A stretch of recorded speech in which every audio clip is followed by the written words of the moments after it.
안녕하세요. 오늘도 서연살롱을 찾아주셔서 감사합니다. 저는 지방 대도시에 살고 있는 30대 초반의 여성이에요. 전문직으로 일하고 있고요. 완전 저 등쳐먹고 살려고 하던 남편과 이혼한 지 얼마 안 됐네요. 남편은 결혼 전 자기가 꽤나 능력 있는 스타트업 사업가인 것처럼 포장을 했는데요. 결혼하자마자 다 뽀록이 나더라고요. 저는 그런 것까지 이해하고 용서하며 사는 건 아니라고 생각해요. 이건 사랑이 부족하다거나 마음이 좁다거나 할 문제는 아닌 것 같아요. 사람을 속이고 거액을 여기저기서 끌어다 쓴 뒤에 저한테까지 피해를 끼치는데 그걸 그냥 다 끌어안고 사는 건 못하겠더군요. 그럼 저한테 어떤 일이 있었는지 차근차근 얘기할 테니 잘 들어봐 주세요.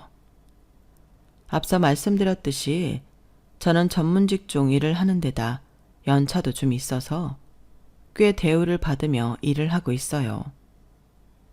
정확히 이 일이다 라고 말씀드리기는 어렵지만 디자인 계열 쪽이라는 것만 밝혀둘게요. 이 바닥도 워낙 좁아서 누가 알면 좀 그렇거든요. 남편은 지인과 와인 모임에 갔을 때 만나서 알게 됐어요. 저한테 처음부터 관심이 많더라고요. 정말 티가 날 정도로요. 저는 크게 눈에 띄지 않는 평범한 사람이라서 남편이 그러는 게 좀 신기하기도 했고 솔직히 기분이 좋은 것도 있었어요. 그때만 해도 남편이 직진남이고 남 속일 줄 모른다고 생각해서 꽤 좋게 봤어요. 저한테 다가오는 모습이 그랬거든요. 그래서 한 번, 두 번 만나다 보니 사귀는 사이가 되었네요. 솔직히 결혼 결정이 성급하기는 했던 것 같아요. 사귀고 6개월도 안 돼서 결혼하자는 말이 나왔는데 남편이 결혼 이야기를 빨리 꺼낸 이유가 자기가 사업하느라 바쁘니까 시간이 있을 때 하면 좋겠다는 거였어요. 무엇보다 저는 남편이 그렇게 바쁘다면서도 저희 부모님 생신까지 챙기려고 하는 걸 보고 결혼 결정을 했어요. 물론 좀 이른감이 있다고 생각은 했죠. 엄마도 남편이 저를 많이 좋아한다고 생각했고요. 예, 남자가 마음에 없는 여자한테 이러는 줄 아니? 절대 아니다. 그만큼 너를 좋아하니까 나나 네 아빠한테도 잘 하려고 하는 거야. 나는 유진이 너만 결혼하고 싶으면 반대할 생각 없어. 아빠는 네가 좀 아깝다고 생각하시더라. 사업이라는 게 신기루 같은 거라 어느 정도 자리 잡기 전에는 모르는 거라고. 지금은 네가 훨씬 낫다고 하셔. 그렇더라도 너한테 잘하려고 하는 건 보기 좋다고 하셨어. 아무튼 우리는 너만 좋다면 반대 안 할 테니 네가 잘 생각해서 선택해. 부모님이 지금껏 저를 키워오신 방식이기도 했어요. 제가 길을 벗어나지만 않으면 제가 좋은 걸 선택하는 거였죠. 저도 남편이 저를 좋아하는 것 같다는 건 인정했어요. 안 그래도 일하느라 바쁘면서도 주말에는 꼭 시간 내서 나랑 있으려고 하고 이벤트도 이것저것 해주는 거 보면 나 좋아하는 건 맞아. 그래서 결혼하고 싶기도 하고. 결혼 결정하게 되면 식 올리는 거 너무 멀리 잡지 않는 게 좋겠다. 결혼식 오래 기다려도 사람 지치는 거야. 근데 형이 한 명 있다고 했나? 아버지는 돌아가시고 어머니만 계신댔지? 형은 6년 전에 결혼했대. 어머니는 프랜차이즈 국밥집 하고 계시고 형은 회사 다닌대. 영민 씨 형수랑 형이랑 같은 회사 다닌대. 사내 연애에서 결혼했다더라. 평범해도 각자 생활력 강한 집인 것 같아. 그래, 자기들 먹고 살 거 잘 챙기면 그게 최고야. 꼭 돈이 많고 재산이 많고 그런 게 중요한 게 아니야. 물론 여유가 있으면 더 좋지만 스스로 벌 능력이 있는 게 더 중요하니까. 그런 사람이면 너 고생시킬 일도 없겠네. 라며 엄마도 만족스럽게 생각하셨어요. 아빠는 남편이 너무 후인인 것처럼 구는 게 좀 부자연스럽다고 하셨지만요. 결론적으로 보면 아빠 말이 맞았고 엄마랑 저는 아주 감쪽같이 속은 거였어요.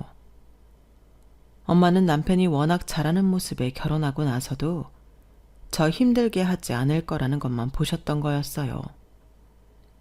엄마가 재산이 많은 게 중요한 게 아니라고 하셨지만 사실 저희 집은 꽤 여유가 있었어요. 그렇다고 저나 언니가 능력이 없는 것도 아니었고요. 언니는 해외에 취업해서 자리를 잘 잡고 있었거든요. 저도 제 일을 하고요. 아빠는 법무법인 공동대표인데 건강이 안 좋아지면서 이름만 걸어놓고 거의 은퇴하다시피 하셨어요. 엄마는 영어 학원 쪽 일을 하시다가 다른 사람한테 넘기고 편하게 지내고 계세요.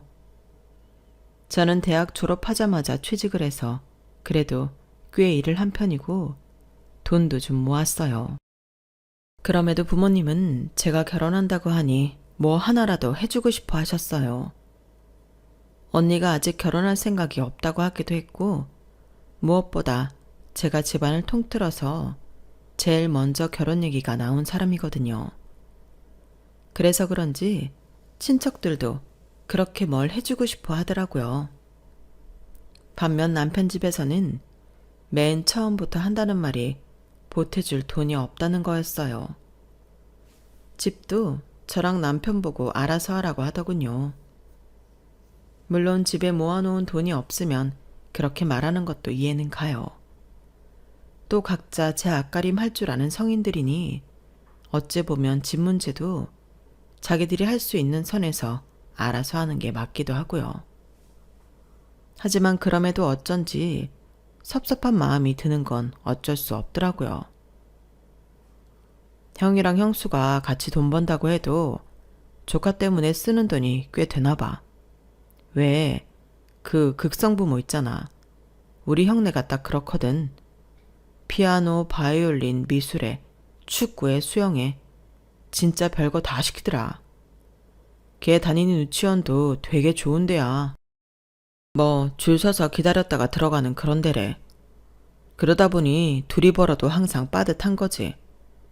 그래서 엄마가 형한테 돈을 좀 준 게 얼마 안 됐나 봐. 내가 이렇게 결혼하겠다고 할 줄 모르고 모은 돈 형 주셨다고 하더라고. 그걸 내가 뭐라고 할 수는 없잖아. 그래, 자식한테는 좋은 건 다 해주고 싶으니까 그럴 수 있지.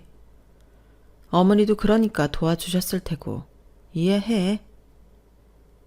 그렇기는 해도 형네 집에서도 동생이 결혼한다는데 축하 인사도 없고 작은 선물 하나 해주겠다는 말이 없는 걸 보고 좀 의아했어요.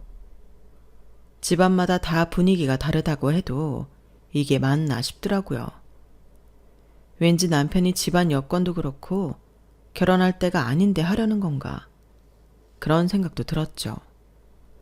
그러면서 이 결혼을 해도 되려나 하는 마음이 슬쩍 고개를 들었는데 우물쭈물 하는 사이에 남편이 이미 결혼식장 예약부터 여러 가지 일을 처리했고 저는 어느새 드레스를 입고 식장에 들어가 있었네요. 이제야 깨달은 거기는 한데 제가 결혼 전 남편한테 결혼하면 친정에서 집 사줄 거라는 말을 한 적이 있었어요. 그건 부모님이 저하고 언니한테 꼭 해주겠다던 약속이었거든요. 남자 쪽에서 전적으로 집을 책임진다고 해도 저희 이름으로 해줄 거라는 거였어요. 전세를 놓든 월세를 놓든 생활에 여유를 갖고 살라는 뜻이었어요. 남편은 저한테 그 얘기를 들은 다음부터 그렇게 빨리 결혼하자는 말을 했던 거였어요. 그때야 뭐 전혀 그걸 생각하지 못했었고요. 바보같이 정말 저를 너무 좋아해서 결혼을 서두른다고만 그렇게만 믿고 있었죠. 남편은 결혼이 결정된 후에 집을 따로 얻지 말고 저희 부모님이 해주시는 집에서 살자고 했어요. 어차피 누가 살든 마찬가지 아니냐고요. 전세를 돌리는 건 저희가 여유 있게 이사 갈 수 있을 때 하자더군요. 저는 딱히 전세금 들어오는 게 간절하지도 않았고 돈이 궁한 게 아니었기 때문에 좋다고 했어요. 남편은 아주 입이 귀에 걸려서 이렇게 말했어요. 우리 집 걱정 안 하는 게 어디야. 진짜 유진이 니다 톡톡히 본다. 집 구한다고 대출 같은 거 알아볼 생각하니까 앞이 캄캄했거든. 이거 우리 집에 말하면 엄마랑 형도 되게 좋아하실 거야. 이렇게까지 좋아할 줄은 몰랐네.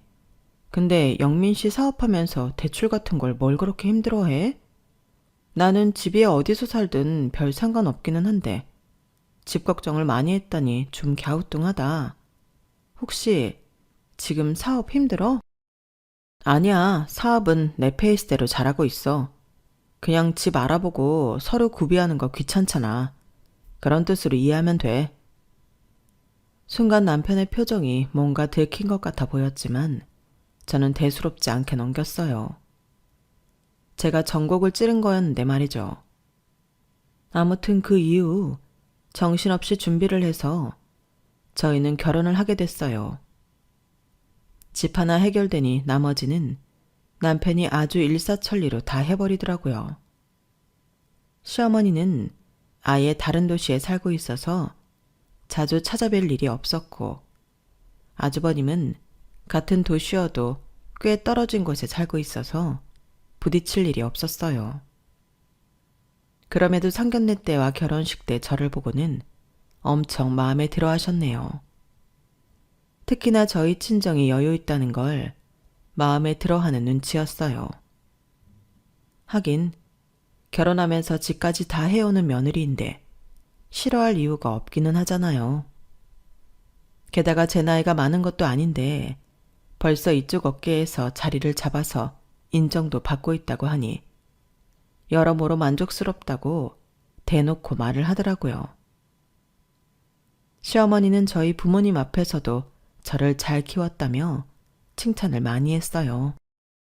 예쁘게 봐주셔서 감사해요. 우리 유진이 저희가 잘 키운다고 키웠습니다. 모쪼록 잘 부탁드려요. 아우, 당연하죠. 이렇게 똑 부러지고 능력 있는 아이를 뭐라고 할 게 있겠어요. 저는 아들만 둘이고 딸이 없어서 그런지 딸 둘인 사돈댁이 참 부럽습니다. 결국 부모 곁에는 딸이 남는다잖아요. 그래서 저는 유진이 제 딸처럼 여기고 살 거예요.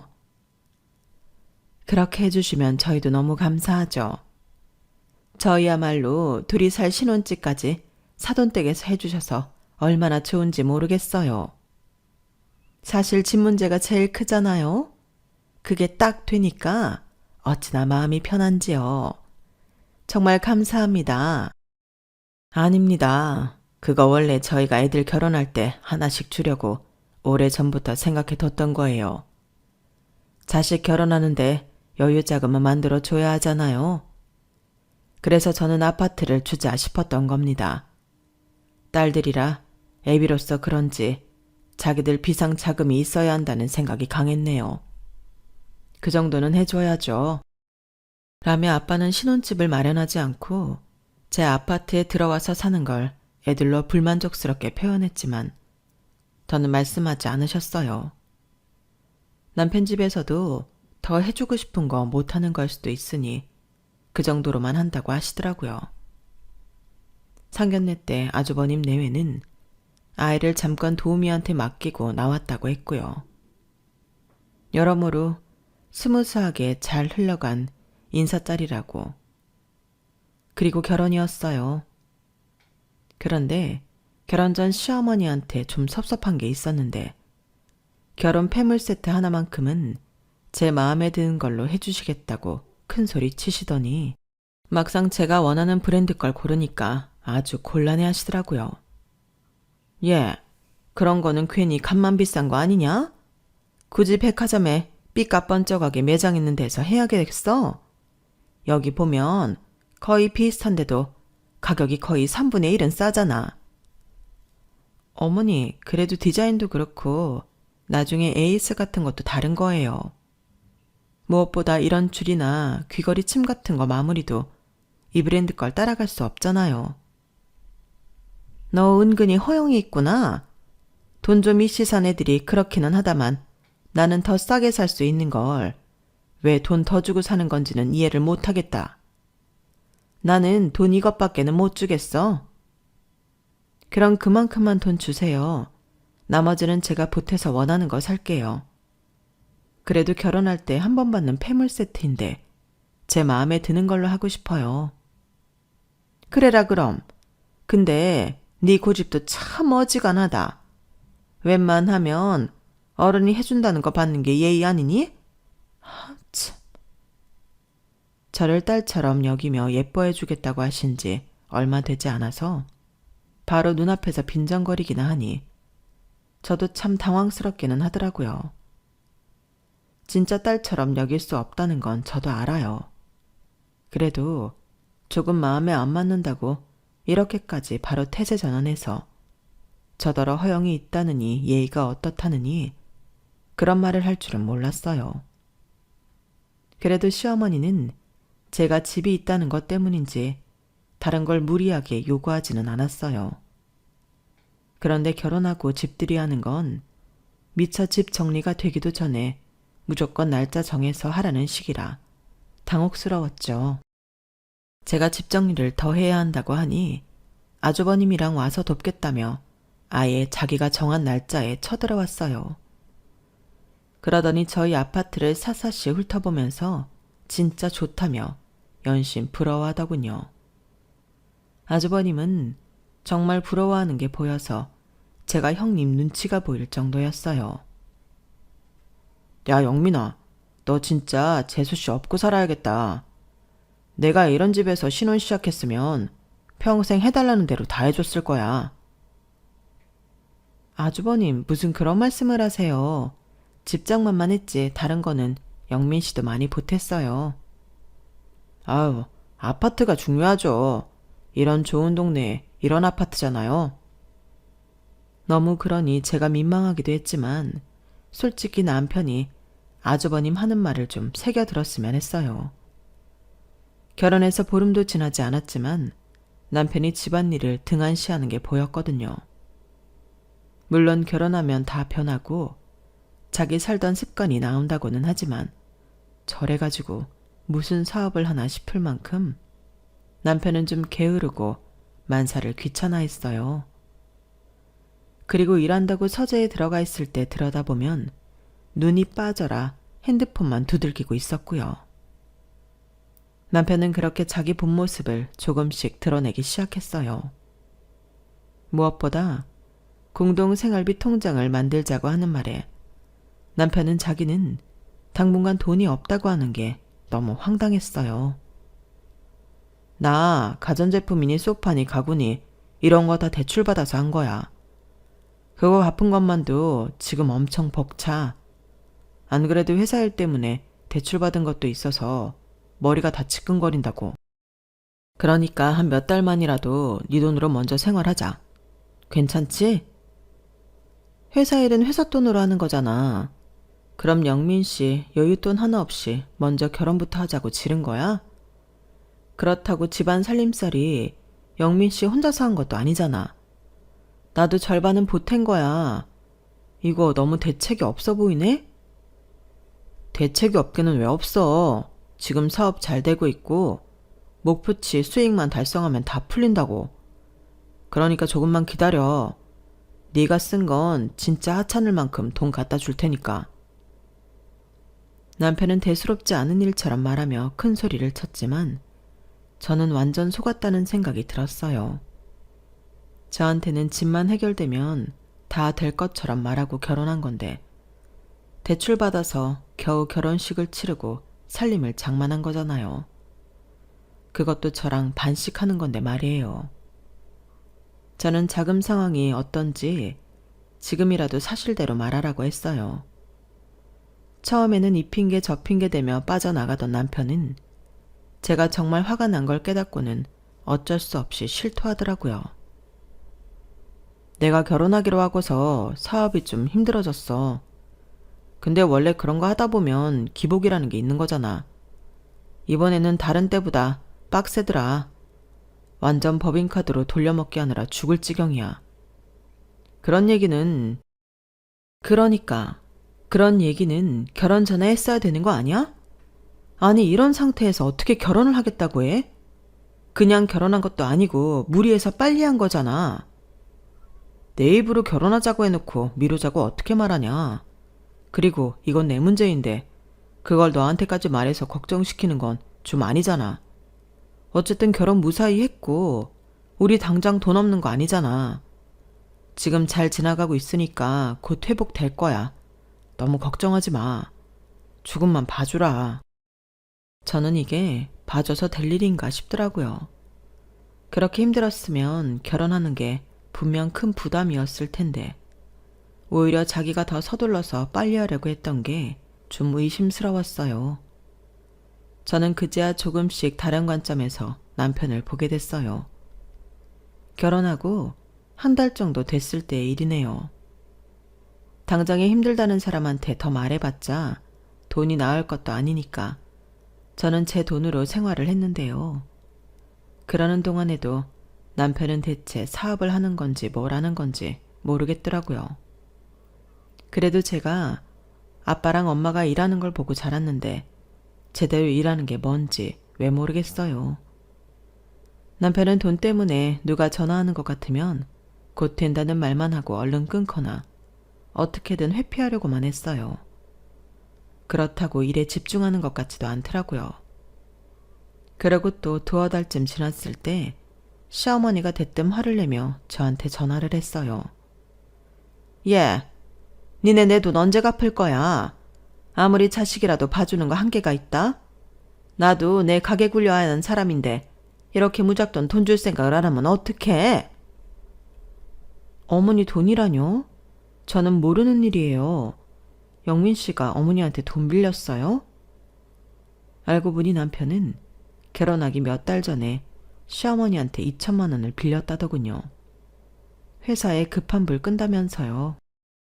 나는 너도 알고 있는 줄 알았는데 아니었니? 그럼 얘 요즘 뭐 하니? 일을 하기는 하는 거야?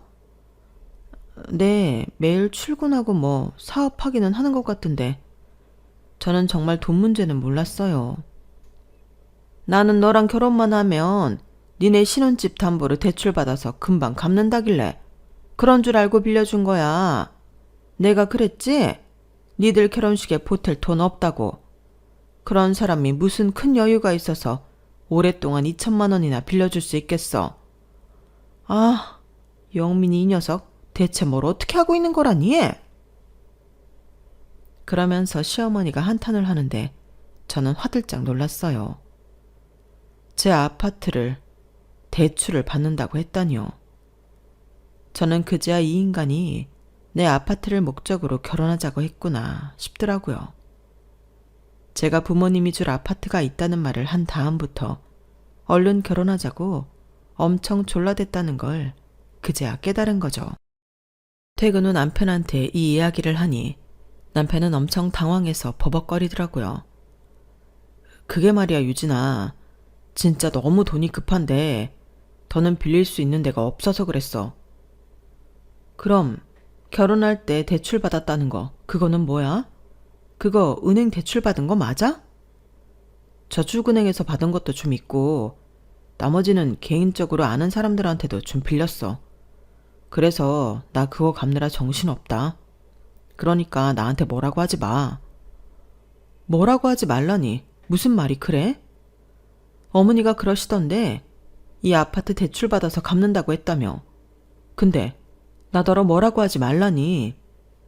나 그러니까 대출 받게 해주든지 아니면 그냥 잠자코 있으라고. 지금 나한테 화내는 거야? 적반하장도 유분수지. 나한테 화를 내?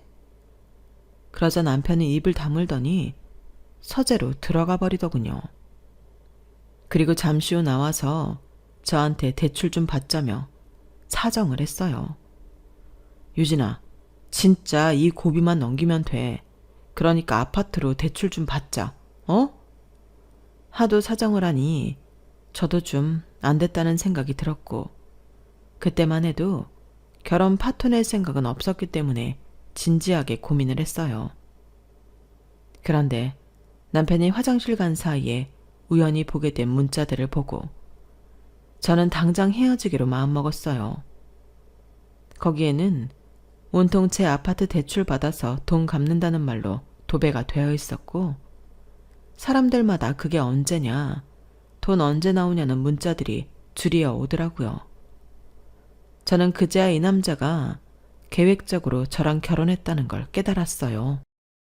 게다가 결정적으로 저는 남편이 서재에서 일을 하고 있는 게 아니라 경마에 정신이 팔려 있는 걸 목격하고 말았어요.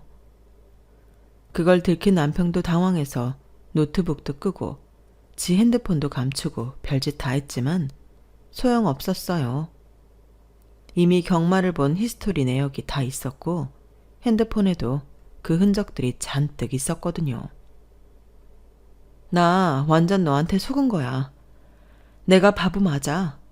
그러니까 더는 바보가 될 수 없어. 나가줄래? 짐들은 차차 정리하고 나는 바로 이혼 소장 접수할 거니까 너는 여기서 나가. 유진아, 네가 화나고 기가 막힌 거 나도 알아. 그렇다고 결혼하고 지금 3달밖에 안 됐잖아. 아니, 이제 4개월 되어가나?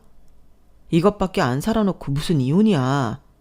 즉흥적으로 결정하려고 들지 마. 아니, 나는 더 이상 바보가 되지 않기 위해서 냉정하고 이성적으로 결정하는 거야. 내가 네가 결혼을 저질렀던 모든 걸 귀책 사유로 다 해버리면 너는 나한테 위자료 엄청 물어줘야 될걸? 그러니까 그냥 합의하자고. 제가 완강하게 나오니까 남편도 더는 어쩔 수 없겠다 싶었는지 체념을 하는 것 같았어요. 그럼 나 살 곳 알아볼 때까지만 있게 해주라. 그 정도는 해줄 수 있지? 저는 알겠다고 하고 되도록 빨리 알아보라고 했어요. 그리고 제가 집에 없으면 남편이 무슨 장난을 칠지도 모른다는 생각에 집안에 CCTV도 설치해놓고 저도 집을 나가지 않고 있었네요. 남편과는 각자의 생활 공간을 갖고 있었고요. 그런데 또 2달이라는 시간이 지나가는데도 남편은 집을 알아보는 건지 어쩌는 건지 나갈 생각을 안 하더라고요. 저는 처음 이혼 얘기가 나왔을 때 이미 소장을 접수해 놓은 상태였고 귀책 사유에 대한 증거도 많이 모아서 변호사에게 갖다 주었어요. 한마디로 서류만 보내면 되는 상태였는데 그래도 짧은 기간이나마 같이 산 사람에 대한 배려로 그 인간이 먼저 짐을 싸서 나가기를 기다리고 있었어요. 그런데 하루는 허둥지둥 집에 오더니 얼이 빠진 표정으로 저한테 이렇게 말하더군요. 혹시 형하고 통화했어? 형이 여기 온다고 했어? 나는 전화 받은 거 없는데 여기로 오신다고 했어? 아니, 형이 보자고 했는데 여기로 올까봐 그랬지. 내가 밖에서 만나고 올게. 뭔가 어색하게 억지 웃음을 지던 남편은 후다닥 밖으로 뛰어나가더라고요. 그러더니 2시간쯤 지나 남편은 녹초가 돼서 집으로 돌아왔어요. 표정은 아주 어둡고 안 좋았고요. 저는 무슨 일인지 별로 물어보고 싶지도 않았는데 다짜고짜 소파에 털썩 앉더니 머리를 감싸쥐고 힘들어 하더라고요. 아, 형이 자꾸 집에 온다고 해서 말리느라 엄청 힘들었네. 어쨌든 우리는 헤어지기로 한 거니까 유진이 너한테 혹시 전화가 와도 집에 오라는 말은 하지 마. 알았지? 나는 곧 나갈 건데 여기 와서 뭐 하겠어. 은근히 자기가 피해자인 양 저를 봐주듯 말을 하길래 저는 기도 안 차서 한마디 했어요. 나를 봐주기라도 하는 것처럼 말하는데 이 문제의 본질은 네가 나를 속이고 결혼했다는 거야. 내 아파트로 뭘 어떻게 해보려고 한 거잖아. 그래서 살면서 내 돈으로 대충 다 떼우고 살려고. 결혼식도 무리해서 한 거고 그래놓고 나 때문에 형이 집에 못 오는 것처럼 말하지 마. 제가 차갑게 딱 잘라 말하자 남편은 제 눈치를 보며 더 이상 말을 하지 않았어요. 그리고 며칠이 지나서 제가 연차를 내고 변호사 사무실에 가보려고 했던 날이었어요. 그런데 대뜸 아주버님이 오더니 무작정 방들을 다 둘러보고 줄자로 여기저기 재보는 게 아니겠어요? 커튼 치수까지 일일이 말이죠. 저는 이게 다 무슨 일인가 싶어 어안이 벙벙했어요. 아주버님, 지금 뭐 하시는 거예요? 저희 집 치수는 왜 재시는데요? 재수 씨야말로 엉뚱하게 그게 무슨 소리예요? 저희 이번 달 말에 여기로 이사 오잖아요. 네? 여기로 이사를 온다고요? 영민이가 말 안 했어요? 얘기 다 된 걸로 아는데? 이 자식 뭐가 어떻게 된 거야? 저기 일단 무슨 일인지 좀 얘기해 주세요. 영민이가 저한테 1억 5천만 원 빌려갔거든요. 그거 못 갚으면 이 집 들어와서 살라고 했었어요. 근데 이놈이 지금 벌써 약속 날짜 몇 번을 어겼는지 몰라요. 우리도 빠듯한 거 재수씨도 알죠? 오죽하면 그놈 결혼할 때 뭐 하나 못 해줬겠어요. 사실 나나 우리 집사람은 1억 5천 빌려주면서 이자 안 받는 거 그걸로 퉁쳤다고 생각했어요. 근데 이제는 저희도 더는 기다릴 수가 없어요. 애 학교 문제도 있고 해서 이쪽으로 이사 오고 싶어도 영민이가 돈을 안 줘서 못 온다고요. 그래서 지 회사 찾아간다니까 저한테 이 집에 들어와서 살라고 하더라고요. 저는 너무 기가 막힌 데다가 정신적 충격으로 머리가 멍해졌어요. 재수씨, 돈 빌린 것도 모르고 있었던 모양이네요. 영민이가 다 얘기됐다고 했는데? 어쨌든 우리는 여기 와야 해요. 그렇게 알고 이번 달 말에 이사 나가세요. 아니요. 아주버님이야말로 모르는 일이 있네요. 저 이혼 소장 접수했어요. 저 인간이 제 아파트 노리고 결혼한 게 확실해서 지금 합의만 기다리는 중이었다고요. 아니, 집에서 나가기 싫은 건 알겠는데 왜 그런 거짓말을 해요? 이혼하기로 한 부부가 왜 여기서 같이 살아요? 그건 자기가 갈 데 없다고 조금만 말미를 달라고 해서 마지막 배려 차원에서 인간적으로 대하느라 봐준 거라고요. 그러니까 이 집에 못 들어오세요. 아주버님, 여기 들어오실 권리 없어요. 저희도 안 돼요. 애한테 들어가는 돈이 얼만데. 이쪽으로 지금 이사를 와야 학교도 원하는 데 갈 수 있다고요. 내가 이 집 계속 탐내니까 영민이가 그럼 여기로 들어오고 자기네가 집을 못 구하면 우리 아파트 전세로 살기로 했다고요. 아니 그건 그러니까 동생분하고 해결하시고요. 이 집은 엄연히 제 명의고요. 제가 이 집을 아주버님한테 드려야 할 이유 없어요. 지금 아주버님이라고 부르는 것도 제가 예의를 지키느라 그런 거지. 실질적으로 이제 그 사람하고 저하고 아무 관계도 아니라고요. 제 변호사하고 얘기하시겠어요? 아니, 이 집을 오로지 재수씨 이름으로만 했단 말이에요? 나는 못 믿겠는데? 그럼 부모님이 미쳤다고 공동명의를 했겠어요? 이 집은 제 비자금으로 쓰라고 해주려던 건데요. 재수씨, 이 집 비워주기 싫으면 당장 1억 5천 갚아요. 그러면 되잖아요. 이 문제는 진짜 확실히 짚고 넘어가야겠네요. 잠깐만 기다리세요. 저는 그렇게 말하고 방에 들어가서 서류를 찾아서 들고 나왔어요. 바로 아파트 등기 권리증이었어요. 그 인간이 뭐라고 말했는지 모르겠지만 이 집은 처음부터 제 단독명이었고 지금도 그래요. 정 못 믿으시겠으면 주민센터라도 가서 알아보세요. 아니 분명 이 집 처가에서 자기랑 공동명의 해준 거라고 했는데. 그렇게 말하는 아주버님 목소리도 떨리더라고요. 그때 남편이 집에 들어왔는데 자기 형을 보더니 얼굴이 하얘져서 부들부들 떨더군요. 아주버님은 무섭게 남편을 쏘아봤고요. 금방이라도 한 대 칠 것처럼 보였어요. 아주버님 앞에서 허세 부리고 싶어서 저랑 공동명의했다고 말했나 본데 전혀 사실이 아니니까 그런 줄 아세요. 아주버님 이 집에 이사할 권리 없어요. 그러니까 제발 좀 당신 동생 데리고 이 집에서 나가주세요.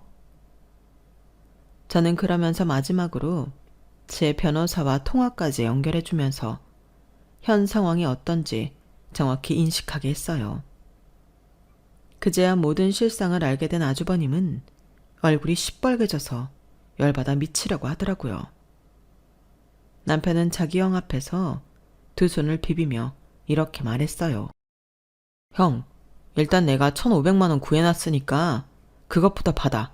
그걸로 좀 당분간만 참아줘. 어? 보시다시피 우리 이혼하게 돼서 뭘 해줄 수가 없어. 남편 말이 끝나자마자 아주버님은 남편 따귀를 철썩 갈겼어요. 어찌나 세게 때렸는지 한 대 맞은 남편이 바닥에 나뒹굴 정도였어요. 형은 내 가족이잖아. 그런데 형까지 이러면 어떡해? 어? 너 엄마한테 빌려온 것도 안 갚았다며. 네가 이러는 게 한두 번이야? 나랑 엄마가 계속 네 뒤치다거리만 하고 살아야 돼? 이게 돈 있는 마누라 얻어서 이제 좀 우리 짐 벗나 했더니 이혼이나 당하게 생기고 말이야. 그러면서 무슨 할 말이 있다고 그래? 가족? 너 가족 아니었으면 벌써 손절했어. 알아? 다 됐고 당장 돈 내놔. 대체 돈을 다 어디다 쓴 거야? 그제야 남편이 실토를 하는데 정말 놀랍기만 했어요.